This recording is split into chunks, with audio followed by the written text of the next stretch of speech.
Bada bing bada bu. Hai Bestiana, apa kabar semuanya? Semoga kalian semuanya sehat-sehat aja. Welcome back to my channel. Namaku Rachel.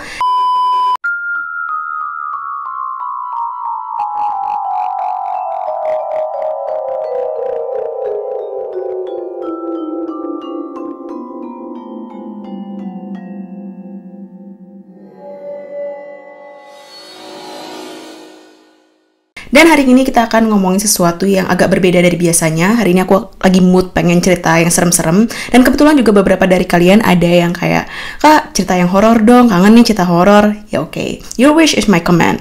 Tapi sebelum cerita ini dimulai, aku mau bilang ke kalian kalau aku tuh lagi suka banget namanya baca buku, terutama kayak novel-novel online gitu.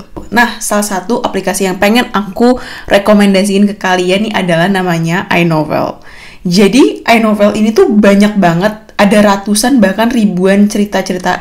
Dia cerita tentang putri kerajaan, pacaran, pernikahan, jatuh cinta sama CEO. Udah gak usah bohong, kalian pasti suka tuh cinta-cintaan sama CEO. Apalagi CEO-nya yang cool, dingin, kaku, kasar, tapi ganteng banget. Mirip-mirip Christian Grey. Salah satu cerita yang aku lagi baca ini adalah yang judulnya The Babysitter. Jadi kitanya tentang seorang babysitter yang bernama Mira, terus dia kerja di sebuah rumah CEO kaya.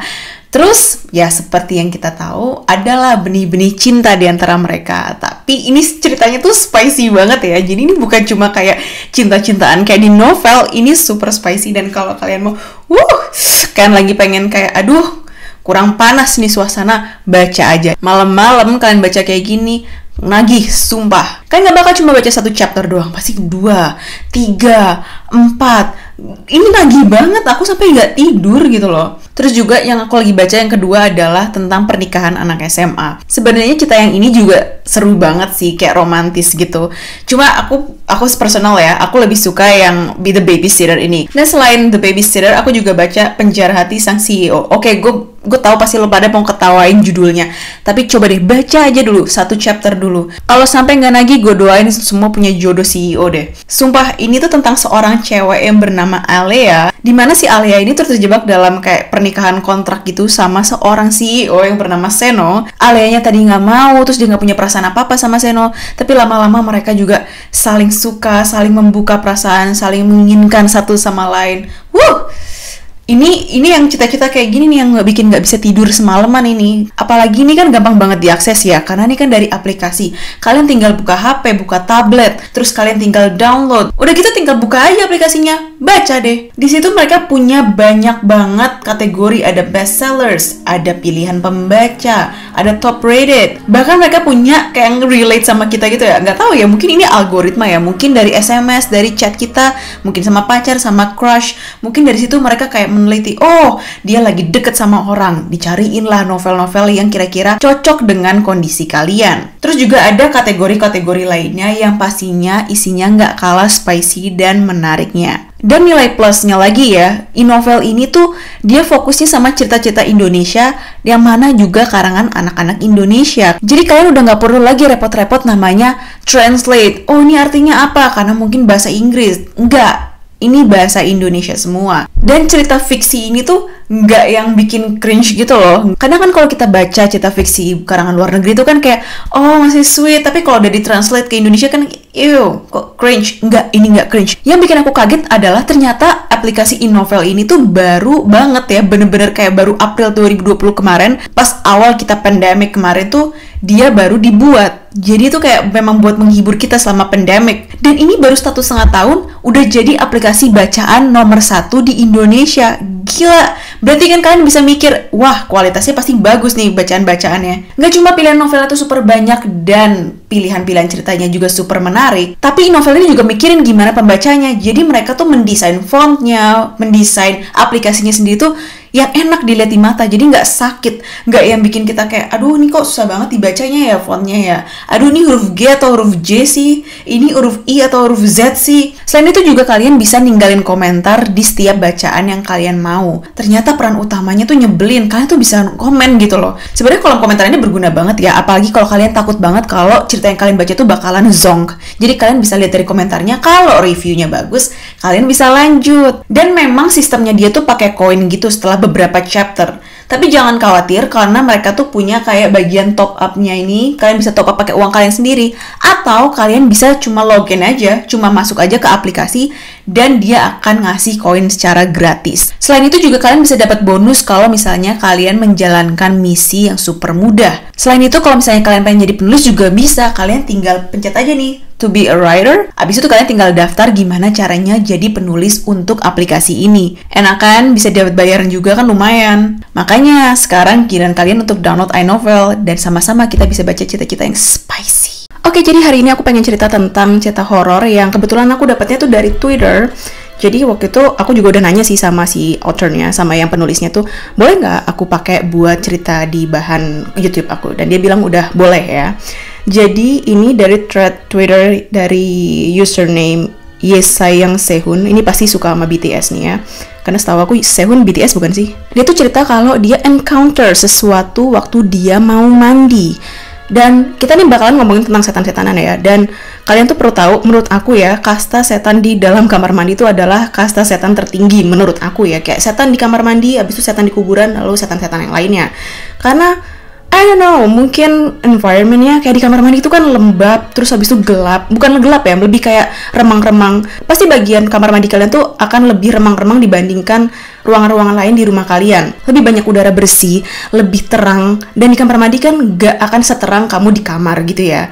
Dan itu yang meyakinkan aku kalau bakalan mengundang banyak aura-aura mistis. Apalagi ya kalau misalnya kalian lagi keramas, terus kalian tutup mata, pasti kalian akan takut sama satu hal, yaitu gimana kalau misalnya kalian pas buka mata, abis kalian keramas itu, tiba-tiba di depan kalian nongol tuh, setan. Gue sih pingsan. Nggak cuma kalian, ini ketakutan terbesar aku juga ya, kalau abis keramas, nutup mata nih, keramas, tiba-tiba buka, depan gue kuntilanak kan pingsan juga gue. Dan si penulis Twitter ini, penulis thread ini tuh mengingatkan, jangan suka nyanyi di kamar mandi. Karena menurut pengalaman dia itu mengundang. Aku tahu emang beberapa dari kalian pasti ada yang suka namanya nyanyi di kamar mandi. Mungkin kalian bawa speaker atau nyalain lagu di kamar mandi, karena adik aku juga suka kayak gitu kan. Aku nggak tahu deh apa adik aku juga didatengin atau enggak ya. Jadi kita masuk aja nih ke cerita si Yesayang Sehun. Dia cerita, jadi kejadian ini aku bacain ya. Jadi kejadian ini baru aja terjadi malam Jumat kemarin, tepatnya tanggal 18 November 2021. Jadi sekitar 10 hari yang lalu. Dan aku baru berani nyeritainnya. Ini dia ceritainnya tanggal 21 ya, jadi 3 hari kemudian. Dan aku baru berani nyeritainnya. Sebenarnya cuma buat berbagi pengalaman, supaya buat kalian yang masih suka mandi di kamar mandi, kalian tuh tahu kalau itu tuh nggak boleh. Oke, ceritanya dimulai. Jadi biasanya, aku tuh kalau mandi selalu setel musik. Jadi kayak dia suka bawa speaker, suka bawa HP gitu kamar mandi. Aku ngelakuin itu karena aku di rumah sering sendiri, atau cuma berdua aja sama adik aku. Maka dari itu, aku hampir 24/7 denger musik biar nggak sepi-sepi amat. Karena rumahnya lumayan creepy juga auranya. Nah, pas Kamis kemarin, aku mau mandi sekitar jam 7-an malam gitu. Karena memang biasanya aku tuh mandi jam segitu. Jangan mandi malam-malam, ini juga salah satu ya. Pas itu sebenarnya aku bertiga di rumah. Ada aku, saudara aku, sama adik aku. Nah, saudara aku sama adik aku tuh lagi main kucing di lantai 2. Aku teriak lah ke adik aku, "Dek, aku mandi ya di bawah." Nah, adik aku jawab, "Iya teh." Abis itu, aku OTW turun ke bawah buat mandi. Karena kamar mandi di lantai 2 tuh mampet, jadi dia mandi di lantai 1, di kamar mandi bawah. Seperti biasanya, aku bawa speaker sama HP. Abis itu nyetel lagu. Nah, saudara aku tuh nyamperin dan dia nanya, "Teteh mandinya sambil nyanyi? Bawa lagu gitu?" Terus aku jawab, "Iya." Dinyaut lagi nih si saudaranya, "Ulah teh, nanti ayah nu ngikut nyanyi juga." Mungkin translatannya kira-kira kayak, "Jangan teh, nanti ada yang ikutan nyanyi juga." Terus aku ya ngangguk-ngangguk aja ngiyain, karena aku tuh nggak takut sama begituan. Selagi kita baik sama mereka, mereka juga pasti baik sama kita. Ini anak husnuzon banget ya. Habis itu aku turun tangga ke bawah. Masih sambil nyanyi-nyanyi gitu. Oh, jadi ini dia turun tangga posisinya dia bawa speaker dan speakernya udah dinyalain gitu ya sambil nyanyi-nyanyi ya. For your information, di bawah ini memang kosong gitu. Jadi di lantai 1 ini nggak ada orang sama sekali. Soalnya papa aku lagi di kelurahan. Pertama-tama aku ke pintu depan dulu, ngunci pintu, ngunci pagar takut ada maling. Abis itu aku langsung jalan ke kamar mandi, taruh alat-alat mandi aku. Sabun, handuk, sikat, segala macem. Ternyata shampoo aku ketinggalan. Aku naik lagi ke atas. Pas mau turun lagi, kok aku kayak ngerasa aneh gitu. Hawanya beda aja. Tapi ya udahlah. Soalnya badan aku udah lengket banget kan abis ekskul. Jadi dia pengen buru-buru mandi. Pas nyampe 6 tangga terakhir, ada suara orang senandung gitu kan.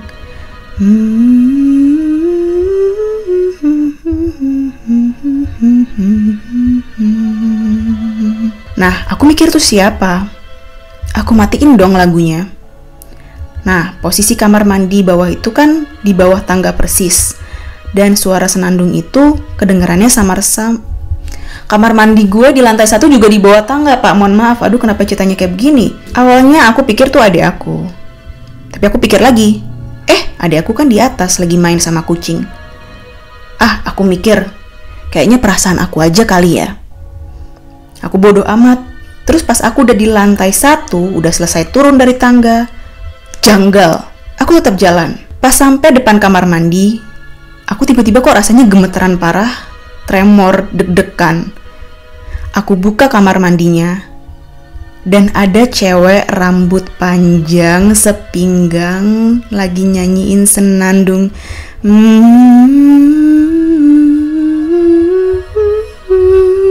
Dia pakai dress putih, tapi pendek kayak cuma setengah paha. Dan di kakinya tuh ada merah-merah seakan-akan seperti darah. Aku tetap beraniin diri. Entah aku bego atau kepoan. Aku nanya ke dia, "Kamu siapa?" Terus dia nggak jawab. Abis itu dia nengok sambil ketawa kenceng banget. Tapi nengoknya tuh cuma kepala, badannya tuh nggak nengok. Jadi kepalanya muter 360 derajat dan dia jawab, "Mau ikut kamu mandi? Ayo mandi bareng." Terus aku teriak kenceng banget. Aku nangis, aku tutup pintu, lari lagi balik ke atas.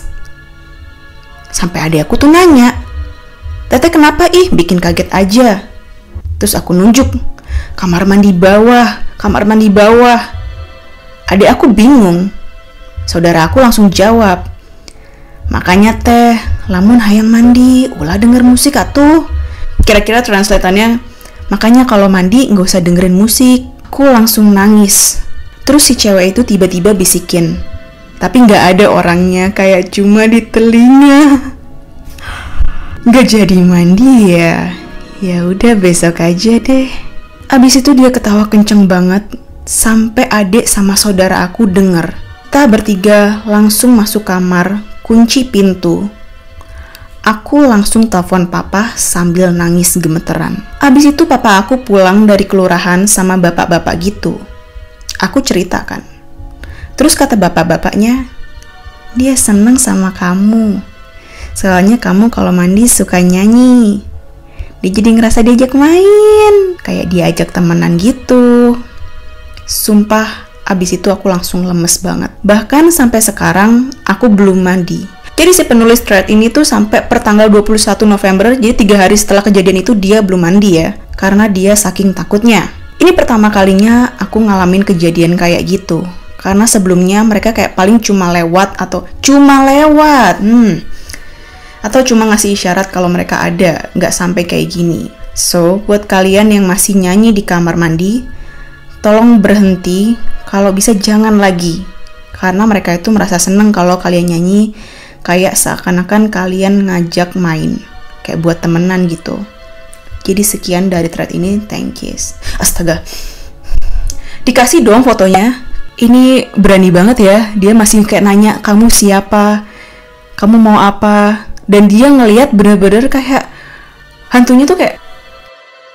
Dan thread ini tuh rame banget ya, banyak banget yang komen kayak nimpalin sama cerita-cerita mereka. Mereka juga bilang pamali kalau melakukan hal lain selain mandi dan bebersih di kamar mandi, karena ternyata emang itu mengundang. Contohnya, ini ada satu cewek ini, atau cowok ya, dia username-nya adalah @kimkai9. Dia bilang, "Tapi emang setahu aku kalau di kamar mandi itu nggak boleh lama-lama, cukup mandi sama bersih aja. Jangan dibarengi aktivitas lain kayak ngomong sendiri." Adik gue kalau di kamar mandi ngomong sendiri.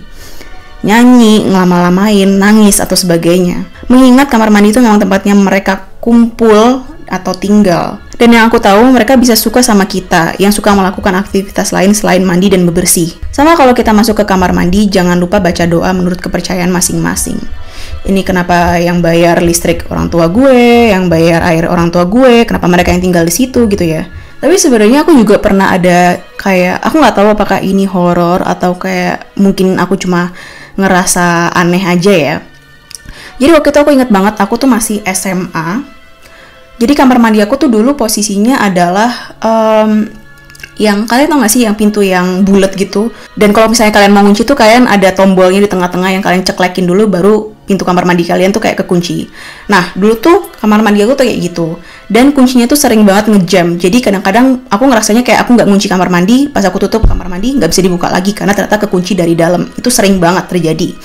Nah suatu hari aku habis mandi pagi, aku tuh nggak sadar kalau ternyata pintu aku tuh ngejam. Aku kan mikirnya kayak, oh aku nggak ngunci ini, jadi aku nggak cek-cek kan. Ternyata tombolnya tuh mencet sendiri, kayak udah ke dalam sendiri, mendelep sendiri gitu kan. Terus pas aku tutup pintu kamar mandi, ternyata kekunci lah dari dalam. Wah tuh repot banget ya, PR banget. Akhirnya aku bilang sama mama aku, terus mau dipanggil tukang kunci, tapi tukang kuncinya kalau nggak salah nggak bisa hari itu juga, jadi harus nunggu besok gitu, atau beberapa hari kemudian. Nah, malam kejadian tersebut, ayahku marah karena dia ngedengar kalau ada salah satu air kita tuh yang nyala gitu, keran atau apa tuh ada yang nyala gitu kan. Dan dia suspek tuh adalah kamar mandi aku. Masalahnya kamar mandi aku kekunci kan, jadi nggak bisa dibuka, nggak bisa diinspek. Dan airnya tuh ternyata tuh kedengeran dari luar nih ya, ini kamar mandi aku, airnya tuh netes-netes ngeluber gitu, kayak tes terus kayak seakan-akan tuh lantainya tuh ngeluber air banyak banget. Wah itu aku udah takut banget kan. Bukan takut sama setan atau apa, tapi aku takut dimarahin. Besoknya tukang kunci datang, dibuka kok bisa-bisanya nggak ada yang bocor, nggak ada yang netes satupun di kamar mandi, dan kamar mandi kering kerontang. Padahal aku dengar persis air itu kayak luber di lantai, kayak bener-bener tergenang dan banjir gitu. Ya aku nanggepinnya sih kayak mungkin glitch aja kali ya otak aku ya, kayak mungkin salah dengar, salah ngira gitu kan. Tapi sampai sekarang ya kita nggak bisa tahu apa yang terjadi di kamar mandi malam itu. Jadi sekian cerita pendek horor hari ini. Kalau kalian suka cerita horor lagi, kalian bisa komen di bawah. Kalau misalnya kalian mau cerita-cerita horor kalian diceritain di sini, kalian bisa juga email ke aku. Di bawah tuh ada di description box email aku. Dan kalau kalian juga punya cerita horor di kamar mandi, kalian boleh di komen di bawah gimana pengalaman kalian. So that's it for today. I hope you like it. Semoga kalian suka cerita hari ini. Jangan lupa untuk like dan subscribe video ini, dan jangan lupa juga untuk pencet tombol di bawah supaya kalian gak ketinggalan sama updatean terbaru aku. And follow me on Instagram @MonicaRajalele, and I'll see you in my next video. Bye!